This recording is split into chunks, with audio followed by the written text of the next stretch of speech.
Welcome to the Tear Talk podcast with author, coach, and speaker MaShani Allen.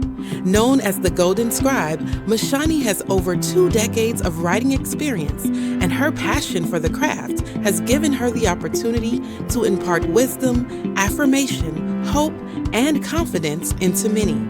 Let's listen now as MaShani delves into topics that have impacted her on her Tear Talk journey and helped her discover the power of the pen. Welcome to the Tear Talk podcast, and Happy New Year to all of you. Can you believe it? It is 2022. Just so excited that you have chosen to listen to our podcast on today. I just wanted to be able to share with you some thoughts that I've been having. I was able to rest and relax and be on vacation for a little bit. And every time the new year comes around, there's so much that is said and so much that people begin to believe and begin to hope for. And I am one who just loves to make sure that there's balance with everything that we do, because sometimes it seems that people assume that because the clock changes and the calendar changes, that poof, things are just going to fall out the sky and just begin to happen just because of a date change and a time change. But I don't find that to be true. What I would like to share with you today is that with the new year, it's a new opportunity for you. Nothing falls out the sky. Nothing magical just happens. It's a new opportunity for you to do new things. And as I was thinking about this more and more, I got a download about the word year. And I believe that this is something that could be used year after year after year. And I think that it would cause you to be better year after year after year. Now, with the new year, one of the first things that you have an opportunity to do is have a new yield, a new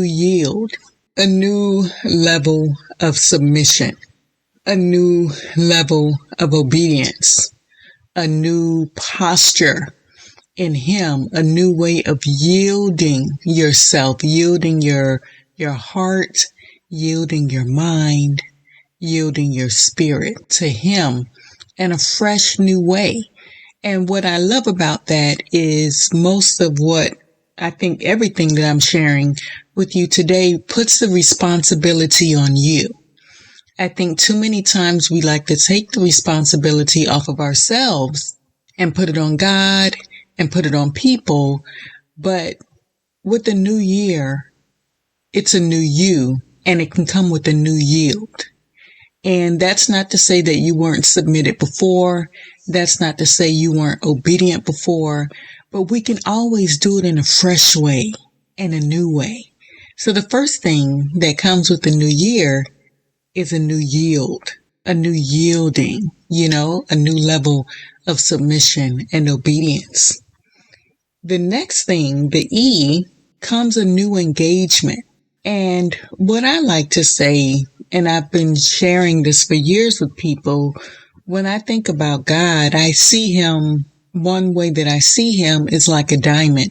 And if you've ever seen different cuts of diamonds, depending on the positioning, it can yield or express itself or reveal a different light, depending on how you look at it, especially if it's on someone's hand and you get to moving it around. It just gives you so many different aspects, so many different views, and so many different perspectives of that diamond, especially if you focus light on it. It can reflect so many different aspects of that diamond. And I believe that there's so many aspects of God that we can come to know. And when we choose to have a new engagement, we can get to know him in a new way. When you read the Old Testament, there's so many names of God. And I remember one year I wrote down all the names of God, and I was like, God, I want to know you in all these ways. All these names represent different ways of God.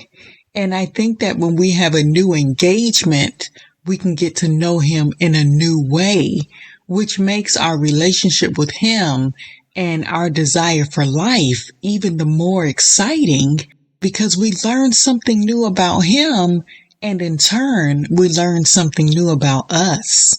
So a new year can provide a new engagement with him, but not just him, a new engagement with other people as well. Like, new relationships bring about new opportunities. They bring about new memories. They bring about new experience. They can bring about so much newness to you.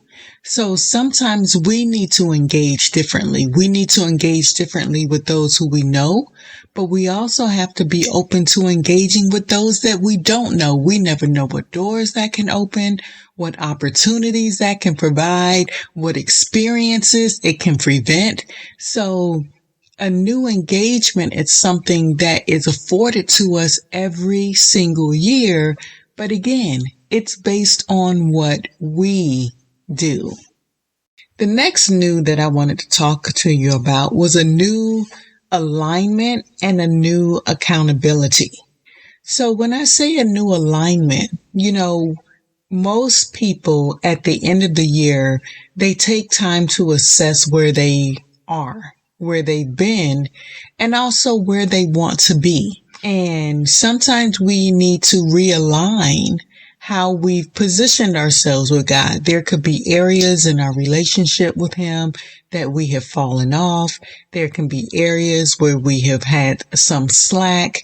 There can be areas where we've been ignoring or avoiding.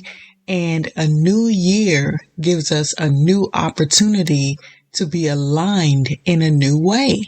Like, I've known people that can submit their heart to God, but they don't submit their finances to God.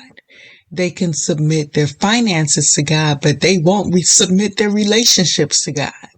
They can submit their relationships with God, but they won't submit their career or their profession to God. So a new year is a new opportunity to align all of yourself with God if you haven't done that, or parts of yourself that you haven't, that you've been doing on your own, but you haven't been open to his leading and his guiding in that area. A new year presents you a new opportunity to align things in a new way with him in your life, but also a new accountability to yourself with him and with others. Just like we can align things, there's new levels of accountability that are needed in our lives. And sometimes that can come with getting a mentor, that can come with seeking out an accountability partner. And when I say accountability, I'm not just speaking of the spiritual side. I'm speaking of relationships. I'm speaking of finances. I'm speaking of career. Now, I know for myself, I made some decisions before the year was over.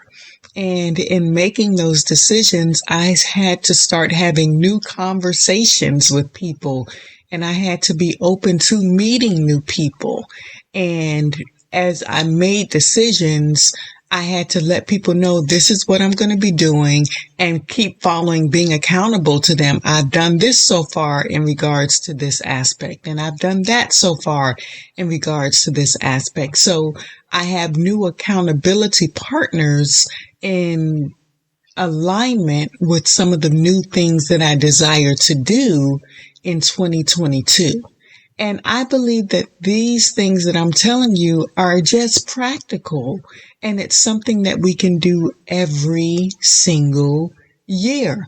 I don't consider it a New Year's resolution or anything like that. I just see it as a fresh new perspective to have and different tools that we can put in place to position us to have a good year every year. Now, when I look back on my 2021, I can honestly see areas of growth in different parts of my life. I can't say I grew in every area of my life, but I'm able to see growth in different aspects of my life. And I think by instituting a new yield, a new engagement, a new alignment, and a new accountability, it's like a building block from one year to the next to make sure that you continually see growth, that you continually see development, and that you continually see yourself positioned rightly in purpose and in destiny. Now, the last letter is the R, and I think that this is a true positioning element, and it's a new reverence, for God.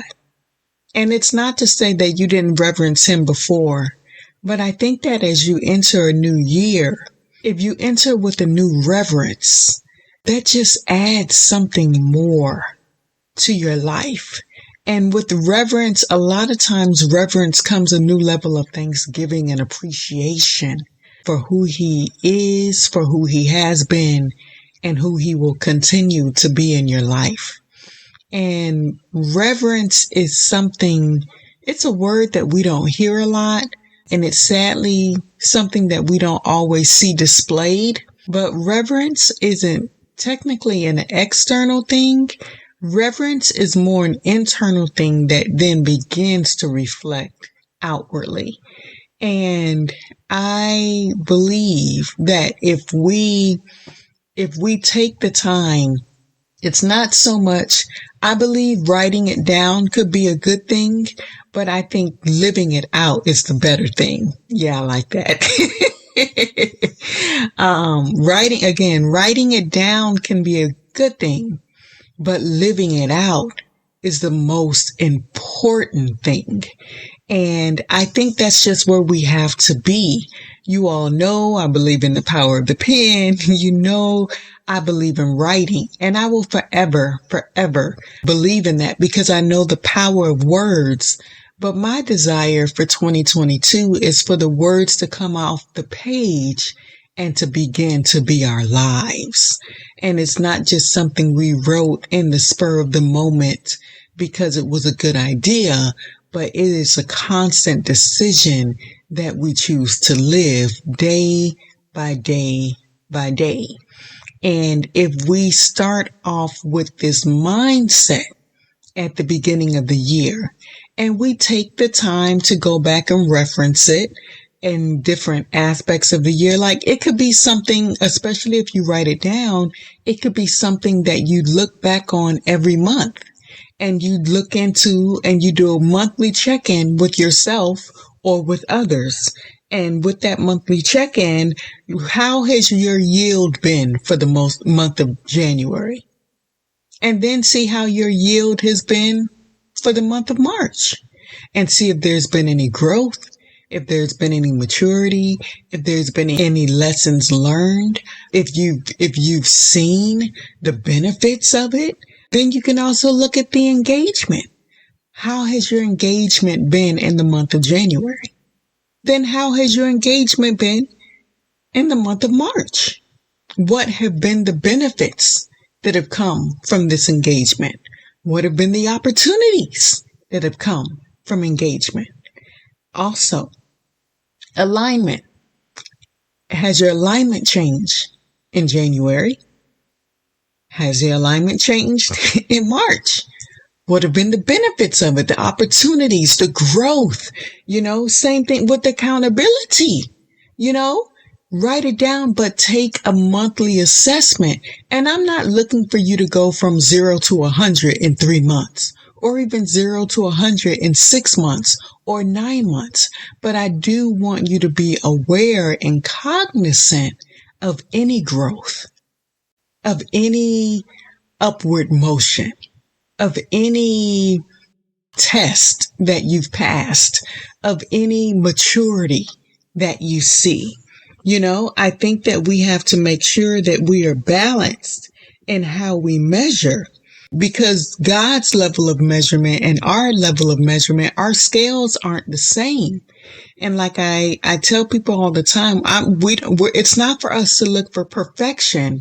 It's for us to look for growth, and it's for us to continue to operate in excellence. It's not perfection, it's excellence. It's the willingness to do and the willingness to grow and the willingness to mature. And the last word, reverence. How have you seen, what are the benefits that you've seen of your reverence? How has your internal clock helped you, or your internal, how has your heart helped you to navigate things more wisely because of your reverence for him? Because you reverence him, you don't gossip like you used to. Because you reverence him, you're really mindful of the negativity that comes out of your mouth. Because when you have a greater reverence of him, you also understand that you represent him as well. So your reverence also determines your representation. And when you reverence him in a new way, you want to also represent him in a new way, which means that your character should be adjusting, and your character should be changing, and your character should reflect him more and more and more. And it was interesting. I was having a conversation with a friend of mine as we were talking about 2021, and I was able to assess how much I have changed, not just in 2021, but I would say in the last 2 to 3 years, how my character has just blossomed and bloomed in a fresh way, in a new way. And this isn't something that happened just because. It happened because I was willing to do the work. It happened because I was willing to take correction. It happened because I was willing to adjust. It happened because I was able to not just look at the one situation. It's the one situation. I was able to look at the whole picture, and I was able to see how my response to this would impact. I saw the ripple effect more than just the drop in the ocean. I was willing to do the work. I was willing to be cognizant of my actions, of my words, of my responses. And I took it seriously. I didn't get it right all the time, but I got it more right than I did wrong. And I think that that's the part that we need to pay attention to. It's not, oh my God, I got it wrong this time. Oh my God, I had this thought. Oh my God. No, it's like, okay, I can handle that better the next time. I did that somewhat right, but I know what to do the next time. I think that if we continually live our lives knowing that we're growing and we're maturing, but we're not perfect, it helps us to be able to see the work that he's doing in us and the work that he's doing through us in a better way. It's not like, taking an SAT test, where you're trying to get this amazing score. No. It's day by day, hour by hour, moment by moment. And when we can live our lives like that, that can give you such a level of freedom, especially if you come from a very strict or mindset and, a perfectionist thought process. When you free yourself to say, look, this minute by minute, this day by day, and you can learn to appreciate and acknowledge the different wins. Like, I can say one thing that I was focused on in 2021 was my credit. and I done different things to make sure I could build it up. And in December, my score went up 84 points. So the diligence that I had done month to month to month for 12 to 24 months, it paid off for me in that last month. And that's can be a picture of how things can seem like you're doing it slowly, but it can escalate so quickly in a good way. And we can see that with our character when we, from one conversation to the next, from one project to the next, from one opportunity to the next, it's building and building and building. And then boom, you have this beautiful blossom. You have this beautiful bloom, but it did not come overnight. It was what you have been doing day by day, week by week, month by month. Listen, I was on the phone with someone when I saw that message that my score had gone up 84 points. I literally screamed because I wasn't expecting that. But the same thing that happened with my credit is the same thing that's been happening with my character. But again, it didn't come overnight. It came by the little things and the continual things and the consistency of things. So as you look at this new year, be balanced in what you desire and understand the work that is required of you. Your new year requires you to be new. Again, a new yield, a new engagement, a new alignment, a new accountability, and a new reverence. I believe that if all of us go into the new year with this perspective, we will be astonished and we will be amazed at how 2022 will end for us. Because in doing this, we truly will be a new you. I pray that you were encouraged, and I pray that the next time that you see a Tear Talk podcast has posted, that you decide to press play. Again, Happy New Year and Happy New You. Thank you for joining the Tear Talk podcast. You can purchase today's featured t-shirt and learn more about MaShani by visiting MaShaniAllen.com. Also, check out her exclusive line of custom journals at bit.ly/The Golden Scribe.